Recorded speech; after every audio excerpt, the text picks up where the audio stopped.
भार्गव, वो हमारे क्या थे, फर्स्ट सीएम थे।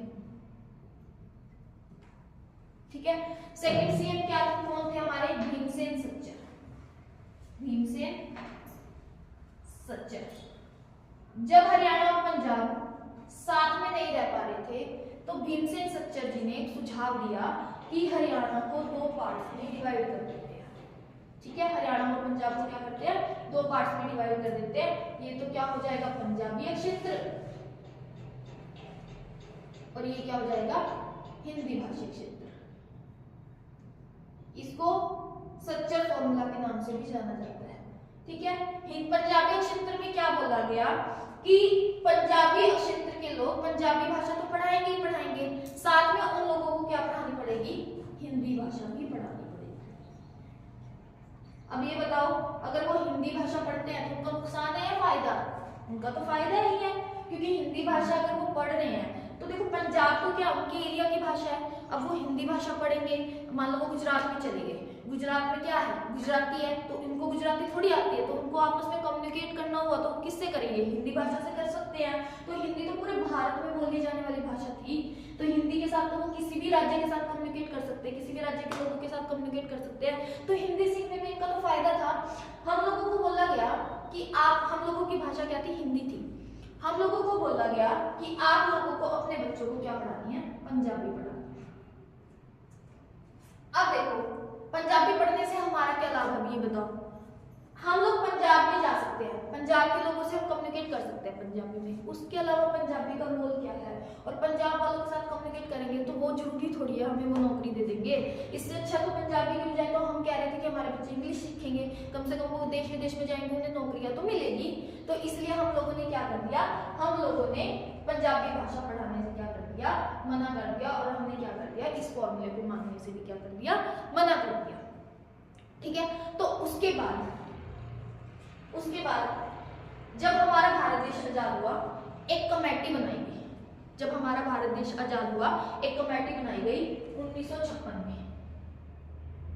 3 लोगों की कमेटी थी, इन 3 लोगों में क्या थे, बड़े बड़े न्यायाधीश शामिल थे। ठीक है, तो उन 3 लोगों ने क्या किया, पूरे भारत का दौरा किया।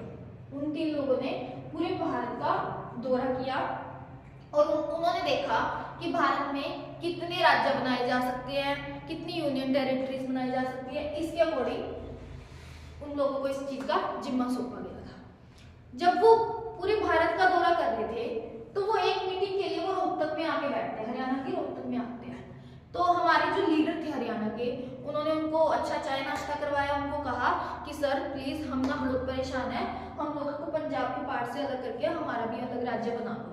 तो उस टाइम तो वो हाँ करके चले गए कि हाँ चलो कर देंगे, ऐसा बना देंगे। लेकिन बाद में जब हम लोगों ने लिस्ट चेक करी तो हम लोगों ने जब लिस्ट में पढ़ा तो आजादी के बाद 14 राज्य बन चुके थे और 7 यूनियन टेरिटरीज बन चुके थे, लेकिन हमारे हरियाणा का नाम उसमें नहीं था। पंजाब और हरियाणा एक ही भाग बनाया गया। उन लोगों ने भी वही बात बोली जो कि सच्चर ने पहले बोली थी कि इनको 2 क्षेत्रों में बांटो, पंजाबी क्षेत्र, हिंदी क्षेत्र।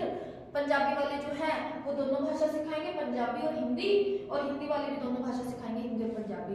लेकिन पहले ये बात हमने मानने से मना कर दिया था, लेकिन अब जब न्यायाधीश जब ये बात बोल रहे थे, हम इस चीज को मना नहीं कर सकते थे, इसलिए हम लोगों को ये बात क्या करनी पड़ी, माननी पड़ी। उसके बाद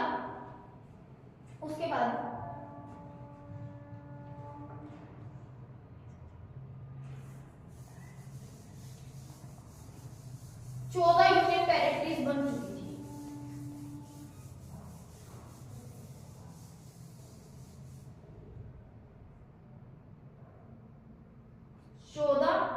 यूनियन टेरिटरी, सॉरी 14 स्टेट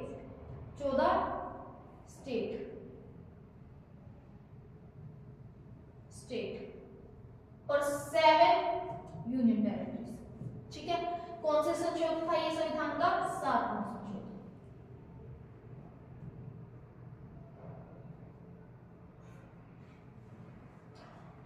फिर क्या हुआ, एक बंदा था, उसने मतलब थोड़े टाइम तक उस टाइम क्या चल रहा था, भारत पाक का युद्ध चल रहा था। एक बंदा था, उसने ये बोला, 1965 की बात है ये।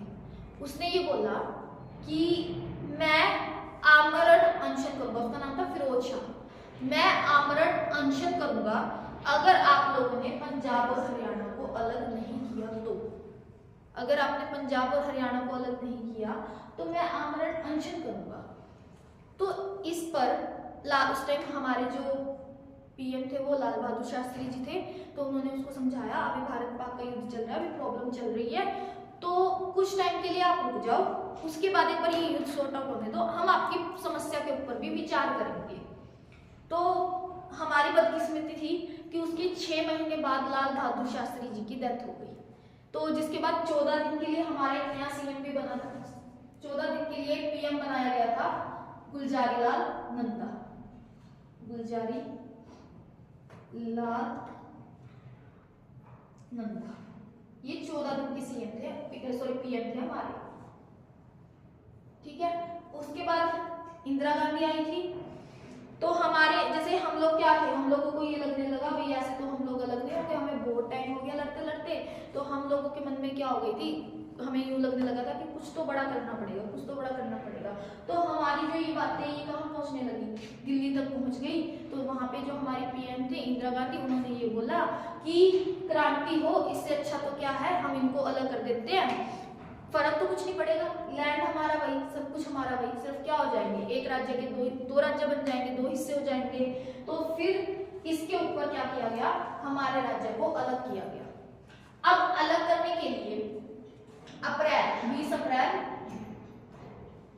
1966 3 बंदे नियुक्त किए गए, जेसी साहब, ये था पहला बंदा, दूसरा था MM फिलिप।